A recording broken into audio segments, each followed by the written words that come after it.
Muy buenos días. Bienvenidos a Las Verdades de Miguel en Televisión. El tema de esta semana es el plebiscito por la paz en Colombia. La eliminación física de la guerrilla, las operaciones obscenas al calor de la guerra y la manipulación de la política por los intereses económicos, todo esto encierra lo del plebiscito. Definitivamente, para los sectores más atrasados políticamente, los pueblos son bobalicones y sin resistencia, no tienen resistencia honorable para ello. El ejemplo más reciente tiene que ver con los resultados plebiscitarios de Colombia. ¿Quién ganó? Sin duda que el sector económico liderado por Uribe, políticamente, Santos, Pastrana y Gaviria. ¿Quién perdió? Por supuesto que la FARC. ¿Por qué?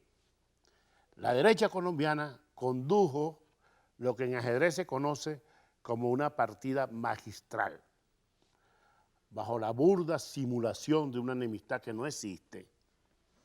Uribe y Santos montaron el tinglado que permitió desmovilizar a la guerrilla y concentrar al secretariado responsable de sus acciones. Inicialmente se creó una matriz de opinión cimentada por las encuestas. Se hizo creer en una holgada aprobación del sí. Esta farsa se desmontó cuando apenas el proceso alcanzaba su clímax y sin disponer de testimonios viables. Entonces, las emisoras y televisoras daban cuenta de una votación cerrada. ¿Cómo sabían los medios lo que iba a ocurrir? Contradiciendo totalmente los sondeos de opinión. El Tratado de La Habana fue una parodia de la cual tenía pleno conocimiento el cuarteto conservador neogranadino. El objetivo era llevar a la FARC a renegociar bajo sus condiciones un nuevo acuerdo. Ahora, ese nuevo acuerdo con la sensación encima de la derrota guerrillera, obstaculizando su probable ascenso al poder mediante la vía electoral. Casi al tiempo de conocerse los resultados, las declaraciones de Uribe y Santos fueron similares, con una ausencia total de la beligerancia exhibida por el primero antes de iniciarse el plebiscito, de tal manera de salvaguardar su credibilidad, entre otros, ante el Vaticano y la Unión Económica Europea. Dejando de lado los argumentos de una moral simplista, la derrota del sí será utilizada ahora como un signo más del retroceso de la izquierda latinoamericana, el cual se ha hecho absolutamente evidente desde el fallecimiento de Hugo Chávez. De tal manera que el objetivo final será el proceso venezolano. Escúchese bien. Objetivo final, proceso venezolano. Todo se ha ido configurando para que así sea. Nunca antes, ni siquiera bajo la premisa inicial de la Revolución Cubana, el movimiento progresista había alcanzado tal desarrollo como el logrado durante la primera década del siglo XXI, llegando a conformar un movimiento antiimperialista que ni siquiera los cubanos habían podido impulsar. Ahora Cuba, entendiéndose con Washington, y Argentina con Brasil, debilitando la presencia revolucionaria en el Cono Sur, la neutralización de la FARC viene a ser el eslabón que faltaba para dejar la mesa servida del Waterloo de la izquierda en América Latina. Y su presencia en el área vuelve a ser un rompecabezas. Hoy, como en el otoño del patriarca, se trata de la voluntad de poder que es capaz de someter la realidad a su arbitrio y alternar con siniestra levedad y represión y paternalismo. Hoy el fascismo no dista tanto de la cobardía y la hipocresía de lo que aún queda del mundo socialista, o del llamado mundo socialista. En el próximo segmento vamos a conversar con el doctor Fermín Mármol García, criminólogo.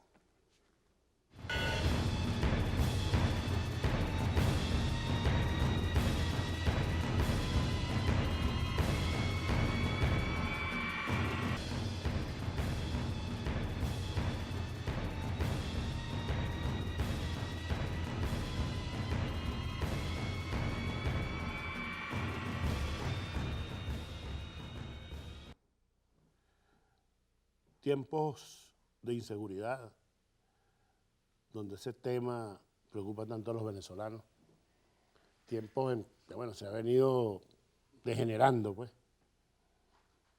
la razón de ser del individuo, del colectivo, frente a los desafueros, etcétera, etcétera.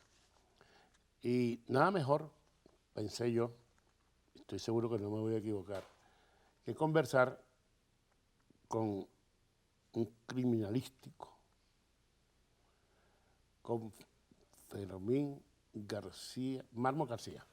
Fíjense usted que dice el dicho que hijo de gato caza ratón. Yo creo que estamos en lo cierto en este caso, porque Fermín es hijo, bueno, de nuestro bien recordado Fermín Mármol León, aquellos 4 crímenes, 4 poderes. Bienvenido, Fermín. Muchas gracias, para mí es un placer estar con usted, con su equipo, aquí en el Canal I, en el marco del aniversario de este Marcó el canal. aniversario, estamos llegando a 9 años, Correcto. estamos de fiesta. Y muchas gracias por recordar a mi padre. Para cualquier hijo Claro. eso es muy feliz, ¿no? Sí, eso como lo llena uno, ¿verdad? Cuando uno le hablan de la familia de uno, cuando los padres de uno han dejado una estela positiva Correcto, y en el verdad que mundo. se lo agradezco. Y Fermín era de ese tipo de hombre, y fue ese tipo de hombre, y su herencia y su legado está allí, ¿verdad? Mira, fíjate tú, estamos hablando de la inseguridad, como criminalístico. No vamos a decir a qué atribuye, no, todos sabemos a qué se atribuye, hay problemas sociológicos, en fin, psiquiátricos, psicológicos, eso sería un pastel. Pero, ¿cómo ves tú el desarrollo en los últimos 30 años? Porque no son 17 años, 30 años, el desarrollo del crimen en Venezuela. ¿Hay crimen perfecto o no hay crimen perfecto? Esa tesis ya está clarificada, ¿no?, por las ciencias del delito.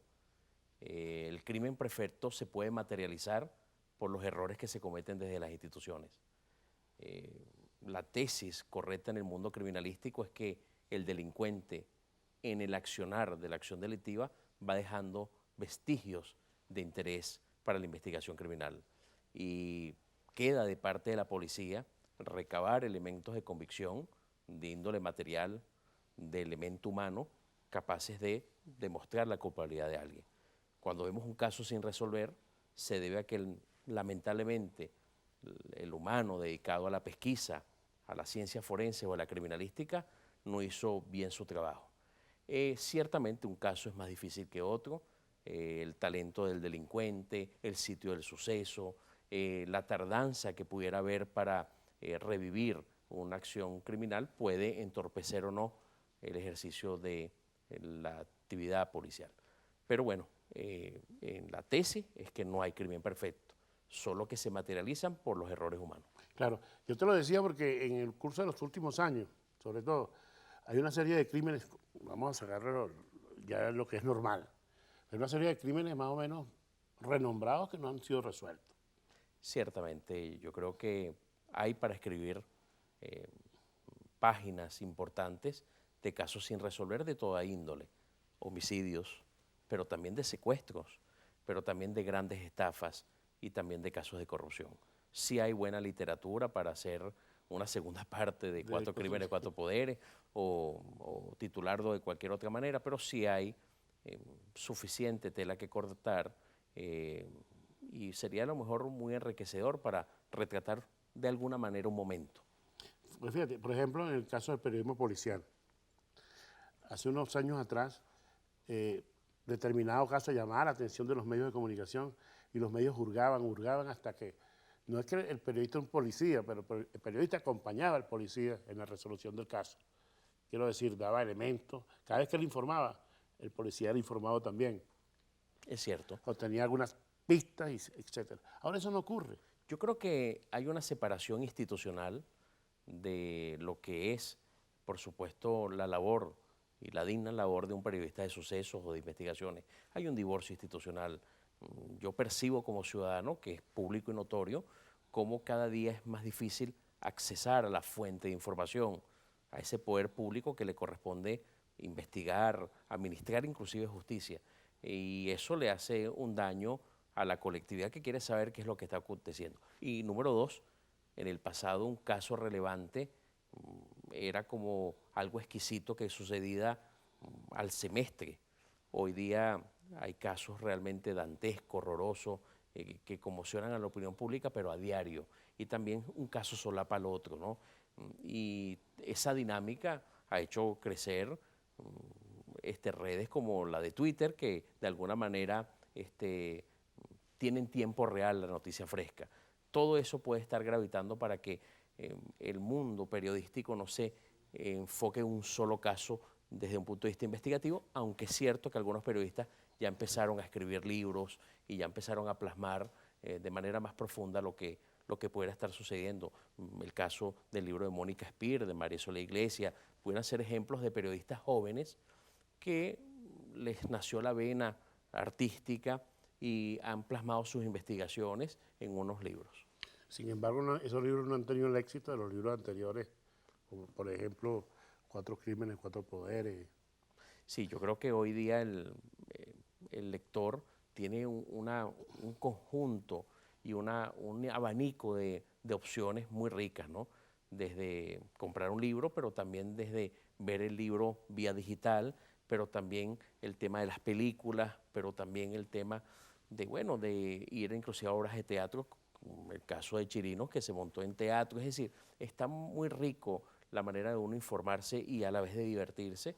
Y es cierto, el papel con tinta compilado llamado libro, de alguna manera ha perdido su atractivo. Y es sorprendente que los libros que más se venden no sean los de novela negra, sino sean los libros de autoayuda, ¿no? Hay una necesidad del venezolano de superar sus problemas a través de otro tipo de literatura que no divierte. ¿No crees que nos estamos acostumbrando al delito, al crimen? Sí, la pérdida de la sensibilidad acontece de esa manera. El médico pierde de alguna manera la sensibilidad en el transitar de su carrera profesional con los pacientes. Le sucede a muchos médicos que trabajan en las unidades de emergencia, pero también le sucede a profesionales que de alguna manera luchan contra el crimen, pero ahora le está pasando al ciudadano. Eso lo vivió el ciudadano mexicano, el centroamericano, el colombiano y el brasileño. ¿No? Son los tiempos que nos tocan al venezolano, de que tal vez transitando la calle que siempre tomamos, tengamos un cuerpo sin vida allí de alguien que fue asaltado o que sufrió un sicariato. Y eso de alguna manera es más común hoy día. Llegar a un encuentro social, me secuestraron a mi primo, me secuestraron a mi sobrino, y era lo que tal vez en los 80 se hablaba del robo a mano armada: me asaltaron, me quitaron la cadena. Hoy día es me secuestraron. Y eso es muy lamentable porque nos habla de un deterioro. Terminar tal vez un siglo hablando del chopo y el chuzo, y hoy hablamos del fusil y el artefacto explosivo tipo granada en los centros penitenciarios. Son ejemplos que quería citar, que vemos que habían problemas, pero el nivel de agravamiento es notable, es palpable, y eso hace que uno pierda la sensibilidad, ¿no? Los problemas sociales o mejoran, Miguel, o empeoran. No son estacionarios durante tanto tiempo. Sí, fíjate, frente con la cuestión del crimen, el desarrollo del crimen, el desarrollo del delito, a la par hay una especie de industria, ¿no? Todo aquello que tiene que ver con la seguridad, que si rejas, yo imagino que ¿cómo se llama esta gente que hace rejas y cosas de esas? Eso para ellos ha sido las alarmas contra robo. Las alarmas contra robo. Las casas blindadoras de vehículos automotores. Sí, evidentemente que el mercado, el nicho latinoamericano es muy importante para lo que se llama la seguridad tecnológica preventiva, pero Venezuela, sin lugar a dudas, en el siglo XXI superó con creces en la adquisición de vehículos automotores blindados, por ejemplo, que Colombia. Sí, yo no sé si tiene conocimiento, hay un modus operandi.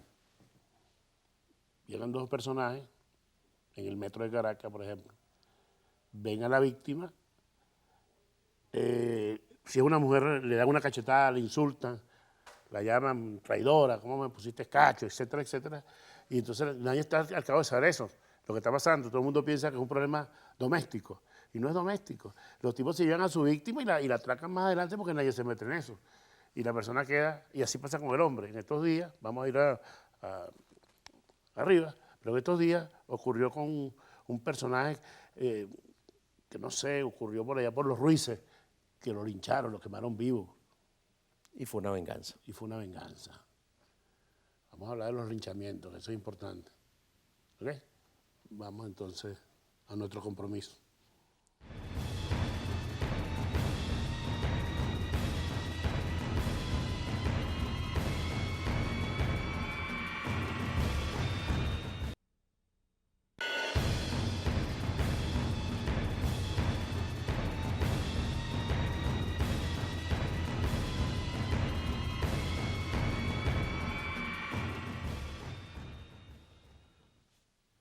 Estamos conversando con el doctor Fermín Mármol García, criminólogo.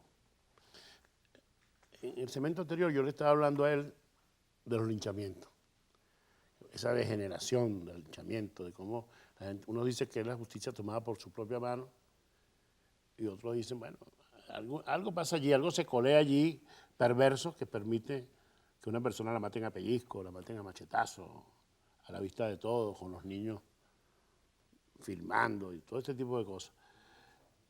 ¿Qué le parece? ¿Qué te parece, Fermín? Interesante el tema que usted está planteando, ¿no? Hay una moneda que en una cara tiene el linchamiento y en otra cara tiene el ajusticiamiento extrajudicial. Como sociedad condenamos mucho más cuando las fuerzas policiales o militares de algún país ejecutan a personas que presuntamente están incursas en delitos. Pero la otra cara de moneda es el linchamiento, cuando el ciudadano toma justicia por su propia mano. Ambas actividades son delictuales y ambas actividades generan daños emocionales a los coautores de ese crimen. El gran problema de tomarse la justicia por propia mano, seas ciudadano o seas autoridad, es que termina en un homicidio que no tiene reparación como pena. Por eso es que estamos en contra de quitarle la vida a otra persona, esté en una ley o no. En el caso venezolano es prohibición constitucional. Tendríamos que reformar la Constitución para introducir la pena de muerte o la cadena de perpetua en Venezuela. Pero quiero ir a un tema más filosófico. Si usted condena a alguien a morir, es factible que usted esté equivocado en la apreciación de las pruebas. Por lo tanto, si no le permitimos eso a los jueces, porque no tiene reparación el daño, ¿cómo es posible que la ciudadanía, por el dicho de otro, por la apreciación de alguno, venga una solidaridad automática, ya sea del estamento policial o de la ciudadanía en una comunidad y le quite la vida a alguien? El caso que usted refiere, acaecido en el municipio Sucre, acá del estado Miranda, cerca de una oficina pública como el SAIME, bueno, terminó siendo un linchamiento de un presunto ladrón que sencillamente se trató de la venganza de una mujer en contra de su pareja. Lamentablemente ella hoy día está detenida como incitadora a este crimen y hay otros detenidos como autores materiales que fueron los que le colocaron el acelerante, es decir, la gasolina, en el cuerpo del hoyo Ociso.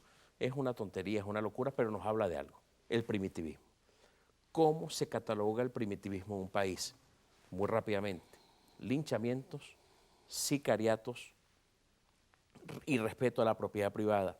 Y si usted observa esos tres ítems para saber qué tanto o poco es primitivo un país, usted verá que en Venezuela el linchamiento es una realidad, el tema de la invasión a la propiedad privada es una verdad y el tema del sicariato es una verdad. Entonces, eso es lo clásico. Ocupemos otro ítem moderno de primitivismo, los accidentes viales.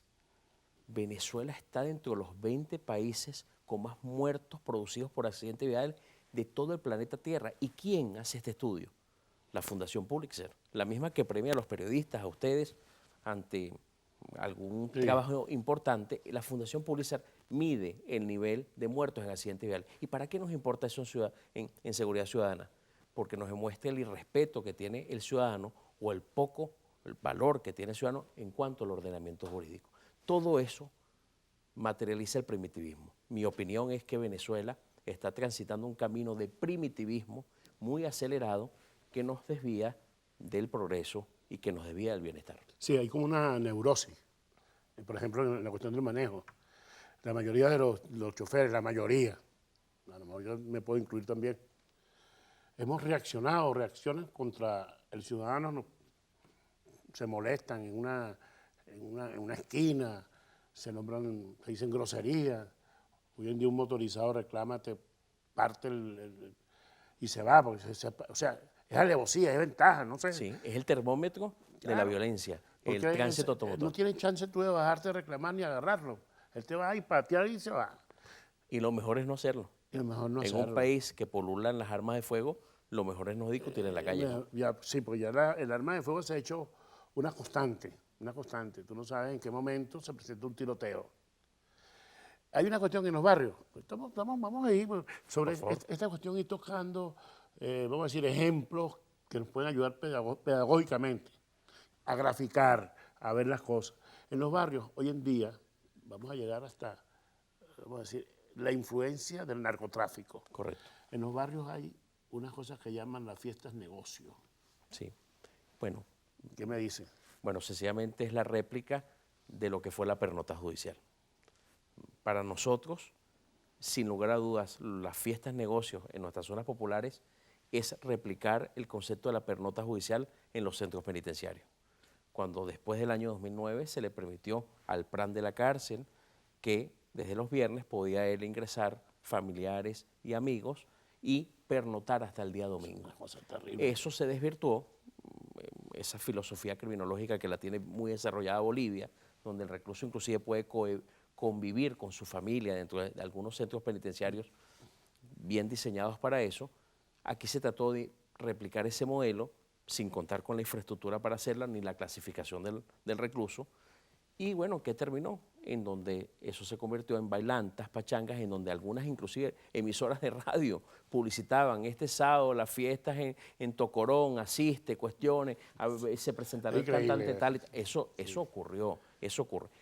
Ese modelo de la pernota judicial y de la pachanga y de la fiesta dentro del centro del establecimiento penitenciario se replicó en algunas barriadas y bueno, realmente se fue perdiendo el principio de autoridad, fue perdiendo la municipalidad el control de sus urbanizaciones y barriadas y después se hizo un problema muy grueso, cómo el estamento policial podía evitar este problema. Fíjate, me llama mucho la atención, estos días estuve leyendo en la prensa, periódico de Circulación Nacional, vamos a llamar a las cosas por su nombre, estuve leyendo en el Nacional, una versión dada por un PRAN.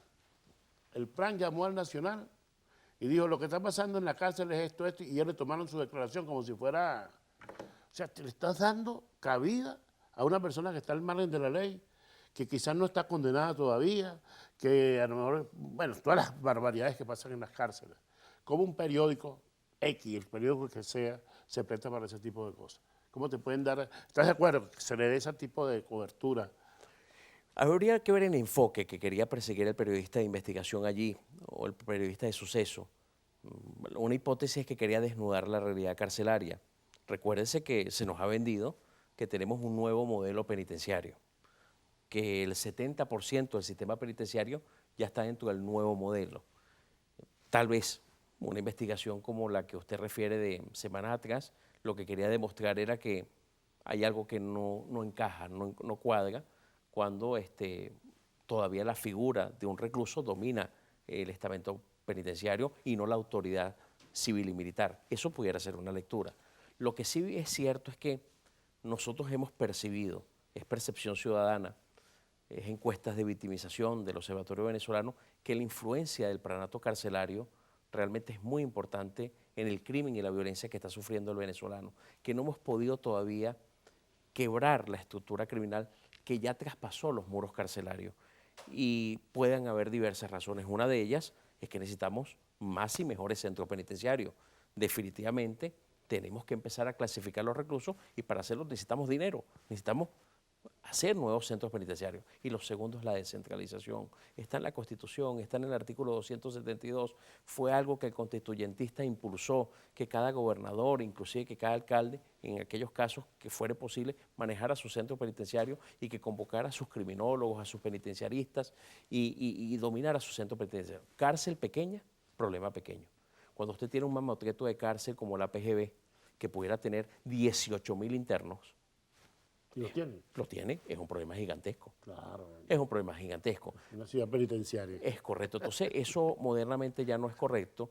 Las cárceles no deben de, en países como el nuestro, estar entre unos 500 y 1.500 internos, bien clasificados, y no hemos podido lograr como república, como Estado, bueno, República Dominicana pudiera ser el ejemplo latinoamericano digno de estudiar cómo en el siglo XXI pudieron transformar su modelo penitenciario. Sí, hemos pasado ya por el infierno de todas las versiones del delito, ¿no? Todavía nos quedan unas importantes. Vamos a unos compromisos.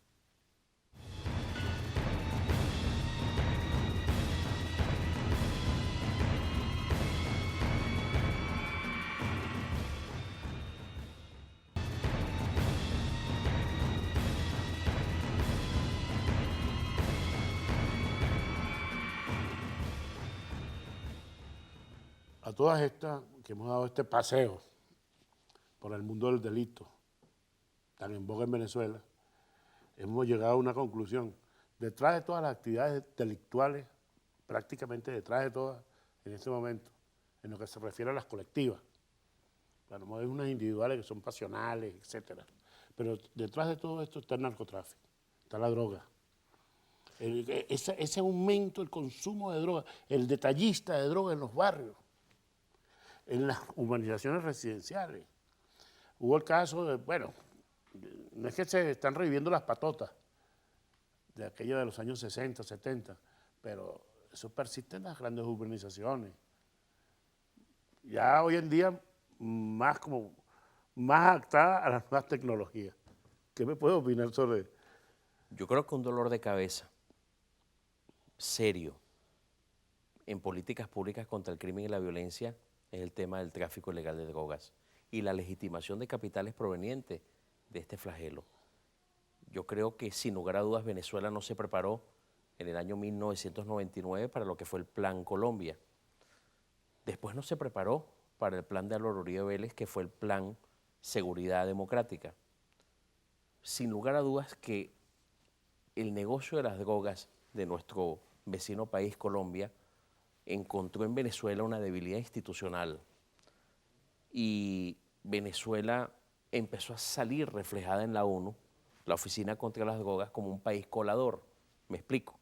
No solo que no tiene cómo parar el torrente de cocaína que entra a su territorio, sino que tampoco puede evitar que ese torrente de cocaína salga de su territorio.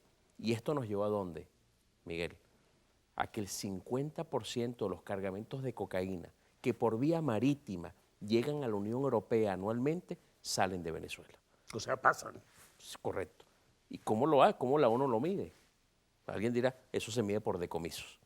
Cuando decomisas la cocaína que proviene de barcos oficiales, pero también de barcos clandestinos que salen del continente americano y llegan a Europa, ¿de dónde partió usted? Venezuela. El 50% de esos decomisos provienen de un toque que se ha dado en Venezuela en puertos oficiales o puertos clandestinos. Eso es grave porque somos un país colador. Pero me preocupa muchísimo que la ONU, nuestra institución que reformó lo que fue la CONACYT, también empieza a reflejar en su informe desmantelamientos de laboratorios en Venezuela.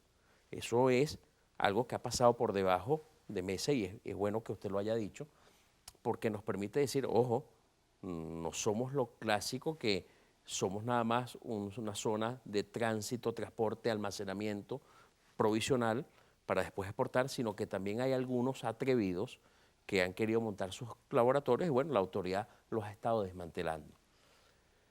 Pero sabemos que viene detrás del tráfico de drogas, viene la posibilidad de corromper a nuestro funcionariado, la posibilidad de darles insumos adicionales a bandas criminales, bueno, de jóvenes que van a encontrar un acelerante en este tipo de drogas y una dependencia que los hace realmente desarrollar el rasgo de perversidad, el disfrutar de hacer daño a los demás. Y lo hemos visto en los tipos delictuales. Como un secuestrado se le violenta sexualmente o se le apagan cigarritos en su cuerpo, ese es el rasgo perverso de una nueva delincuencia. O como los delincuentes han decidido mandarse mensajes decapitando o desmembrando cuerpos humanos. Eso no existía en Venezuela. Bueno, ese es el rasgo perverso que, entre otras cosas, la literatura dice que se relaciona ciertamente a temas sociales, pero también a que las drogas cada día son más pesadas y sufren modificaciones químicas. Este es un problema serio, grave, es un problema que debemos atender con seriedad desde el punto de vista institucional. ¿Qué vamos a hacer como venezolanos para la próxima década? Tenemos atomización de instituciones manejando las drogas, damos el paso de fundar una única institución que prevenga y reprima el tema de drogas. ¿Qué es el mejor modelo para Venezuela? Yo creo que es una conversación que sin sesgos políticos e ideológicos tenemos que realizar los venezolanos, porque la batalla hasta el día de hoy la hemos perdido, los números están allí, los reflejos de la ONU están allí y se están dañando nuestros hijos, se están dañando nuestros hermanos, nuestros conciudadanos, y yo creo que es un tema que bien vale la pena que le prestemos la debida atención para un futuro. Sí, estamos importando Modelos. modelos. Sí. Y yo recuerdo que estaba, hacía una pasantía en el Universal, año 93. Y me metí por ahí en un barrio en Petare, que se llama San Blas. Correcto. Habían matado a un delincuente que llamaban Frescolita. Entonces yo hice un reportaje. La crisis, claro, ya hablamos de la crisis, o sea, la crisis no de ahora. La crisis trajo un funeral para Petare. Yo narré todo lo que ocurrió en ese velorio en el cual yo estuve, donde venían llegando los malandros, pues, porque el Frescolita era una especie de Robin Hood. Robaba para darle a los pobres allí, a los más necesitados. Y, por supuesto, era detallista de drogas. Y el tipo nos llegaba a la gente con licor, ponía una botella sobre la urna, el otro, sus ametralladoras. Y me llamó mucho la atención que en la mañana, cuando lo sacaron, que nos lo llevaban en hombros las mujeres. Yo nunca había visto, ustedes han visto un entierro llevado, que el ataúd lo llevan las mujeres. ¿Usted lo ha visto? No, es atípico. Es atípico. Tal vez el entierro más robusto, Miguel, fue el del Conejo en Margarita, y no tuvo ese formato que usted dice. Pero eso, entonces te pones a ver, hay una cuestión que llamaban la camorra en Italia. Correcto. Y eso ocurría en Italia. Las mujeres llevaban sus muertos. Y eso se trasladó a Colombia con el narcotráfico a Medellín. También. O sea, nosotros hicimos toda una investigación sobre ese asunto. Y ahora que me menciona, bueno, estamos importando el tipo que se pone con una cegueta, para que le escuchen la cegueta, y el malandro le cortan la oreja y se la mandan al fulano de tal, o le cortan el dedo, o desmembran, como dice, pues, aparecen los cadáveres. Bueno, no hace mucho tiempo atrás tampoco, los presos de una cárcel de Barcelona jugaban fútbol con la cabeza. Correcto, es correcto, es cierto. Yo creo que son los tiempos que lamentablemente nos ha tocado vivir a los venezolanos que vienen de Centroamérica, de México, de Colombia, y bueno, es muy lamentable, ¿no? Hay una descomposición social que se aceleró, y ciertamente el secuestro, para poner un ejemplo. Los grandes padres del secuestro prolongado son los colombianos, pero el secuestro express viene de México. Es una modalidad mexicana que viene una derivación del paseo millonario. Y bueno, los venezolanos hemos sido grandes profesores. ¿Quién era el paseo millonario? El paseo millonario era cuando te asaltaba, te llevaba para los cajeros y tal vez terminaba en tu oficina o tu casa y te robaba y te liberaba. De ese paseo millonario nació el secuestro express. No solo te voy a quitar y te voy a pasear, sino voy a pedir rescate para liberarte. El secuestro express nace del paseo millonario en México. Y los venezolanos hemos sido buenos alumnos de los mexicanos y colombianos, porque el secuestro en Venezuela lamentablemente goza de buena salud. Y digo lamentable porque uno vive aquí. Claro. Y la gente que uno quiere vive aquí. Y goza de buena salud, y esto nos está llevando a que Venezuela tal vez al cierre del año 2016 pueda quedar como la quinta nación con más secuestros con fines económicos de todo el planeta. Y aquí se dan unos secuestros de personas, vamos a decir, de ciertas posiciones económicas que no se dicen. Todos los callan. Por ejemplo, hace unos meses atrás, un año, secuestraron al hijo de un editor de un periódico. No voy a mencionar el periódico. Se recogió el dinero, se pagaron 1.000 millones de bolívares para la época, un año atrás. Y se cayó la boca de eso. Porque secuestraron también no hace mucho un cónsul, creo que el cónsul ruso, un diplomático ruso, y tampoco pasó nada. No solo eso, sino que los diplomáticos rusos ni siquiera han querido compartir la información con sus colegas diplomáticos. cosa que me sorprende, ¿no? Tengo conocimientos que otros diplomáticos han querido saber qué sucedió para elevar su defensa y los rusos se han mantenido herméticos con su propia comunidad diplomática. Sí, sí. Ahora, fíjate, porque el tema es tan extenso, ¿verdad? Y el espacio no es poco para conversar. Pero hay algo que yo no quiero dejar pasar por alto. Te referiste al Plan Colombia. Y es a de una seguridad cuestión democrática. Ajá. Mira, lo de Uribe está muy, muy cuestionado. Bueno, como también está lo de Felipe Calderón en México antes que llegara Peña Nieto.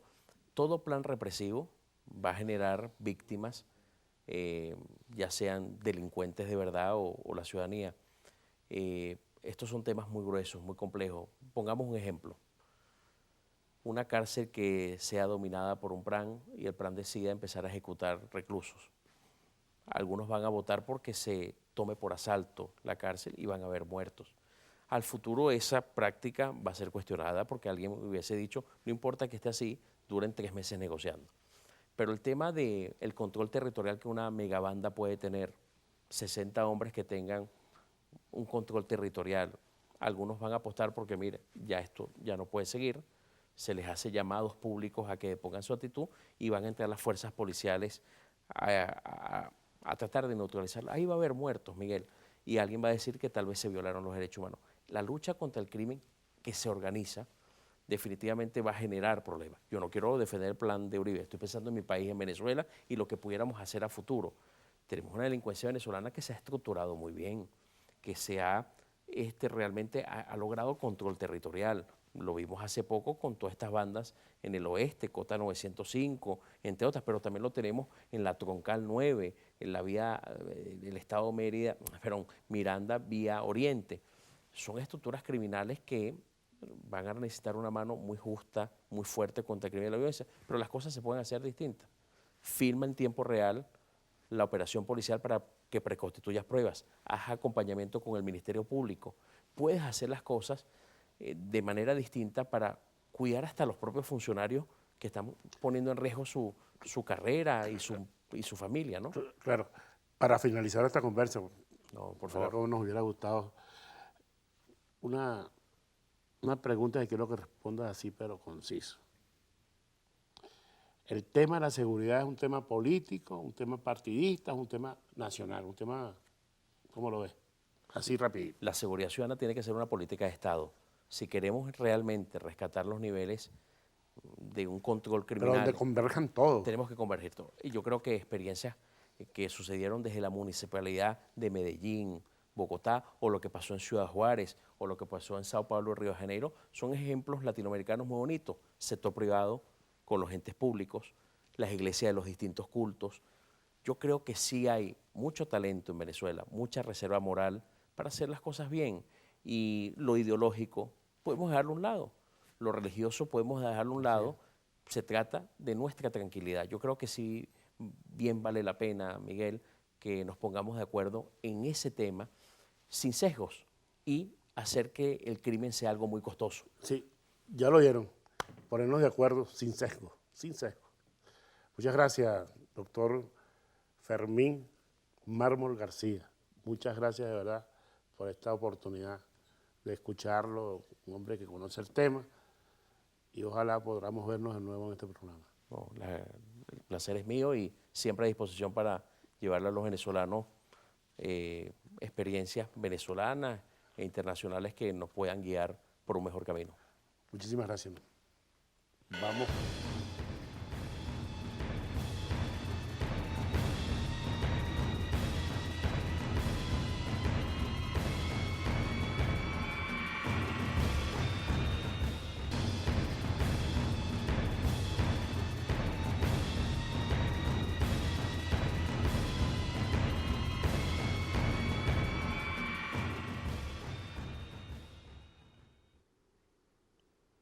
Muy interesante la conversación con el doctor, con el criminalista. Bueno, hemos llegado a las verdades ocultas, las verdades incómodas. Pero antes, yo quiero recordarles que desde el pasado viernes estamos circulando las verdades de Miguel en todo el país. Desde el pasado viernes. Quiero recordar, por cierto, también que hoy se cumple un aniversario más de la ejecución de Ernesto Guevara, el Che Guevara, en una montaña boliviana. Desde el año 1967 fue eso. La verdad es oculta. Viene un proceso bien interesante, pre-refrendario. Entonces yo tengo que decirle lo siguiente. El número promedio clave para alcanzar el 20% de firmas para activar el referéndum revocatorio presidencial viene dado por la siguiente multiplicación. Tomen lápiz. Número de electores por número de mesas dispuestas, por número de horas habilitadas. Todo eso va a ser igual al mínimo requerido. Un ejemplo, 35 número de electores por el número de mesas, que son 5.392, por 21. Eso va a dar igual a 3.963.120. Así pueden alcanzar el 20%. Lo contrario, no habrá posibilidades que el CNE llame o impulse el referéndum revocatorio. La incógnita a despejar es el número de electores, el cual debe ser igual o mayor que 35 electores promedio por máquina y por hora. Esta verdad le va a doler a algunos ministros. Una patada a las criadillas de Andrés Bello y la rigidez estúpida de la burocracia. El presidente se confunde cuando relaciona el vocablo adolescente con adolescente. El primero, adolescente, ciertamente se refiere a la persona que padece, adolece de un mal o que sufre una carencia. El segundo, adolescente, se refiere a quien va de la infancia a la pubertad. En dos palabras, desarrollo. Por lo tanto, Maduro debe admitir que se equivocó y, en consecuencia, no debe insistir en borrar los términos adolescente ni adolescente. Por eso, cuando Maduro solicitó la opinión del ministro Villegas sobre el asunto, me pareció de mal gusto que el funcionario sonriera socarronamente y no tuviera el coraje de explicar al mandatario los significados de ambas palabras. La actitud del ministro Villegas tiene dos interpretaciones: o es un lisonjero o es un iletrado. Otro burlón fue el ministro Ricardo Molina. El anuncio de PDVSA acerca del canje de bonos 2017 por los bonos 2020 movilizó al grupo Buitre, constituido por los corredores financieros unidos en una variopinta ideológica, no importa si son opositores o rojos, a sabiendas que tendrán que bajarse para una eventual campaña revocatoria o en consecuencia electoral. El más connotado de los miembros del selecto grupo desempeña la vocería de una poderosa transnacional dispuesta a financiar a un potencial candidato opositor. Detrás de este también estaría el nuevo dueño de un importante diario venezolano, medio identificado ahora con el gobierno. El citado experto financiero propone incluso que PDVSA utilice sus activos Citgo como garantía. Otra, tengan la seguridad de que la Asamblea Nacional no se opondría a la aprobación de los canjes y bonos porque esas operaciones tienen participación en la fracción parlamentaria mayoritaria. En 1988, en plena campaña electoral, circuló una foto del entonces candidato presidencial, Eduardo Fernández, posando con un ciudadano de origen italiano, señalado como narcotraficante de la Conexión Canadá. La procedencia de esa foto se le atribuyó después a Henry Ramos Alú, y Fernández, en consecuencia, denunció una guerra sucia. Pues bien, dicen que la saliva cae. ¿Qué dirá ahora Ramos Alú cuando una foto suya reciente al lado de un venezolano preso en Moscú, acusado de presunto narcotráfico, circula en las redes sociales? El connacional, apresado en un aeropuerto ruso con 1 kilo de cocaína en el año 2013, había instalado un puesto de venta de arepas en un centro comercial localizado frente a la Plaza Roja de Moscú.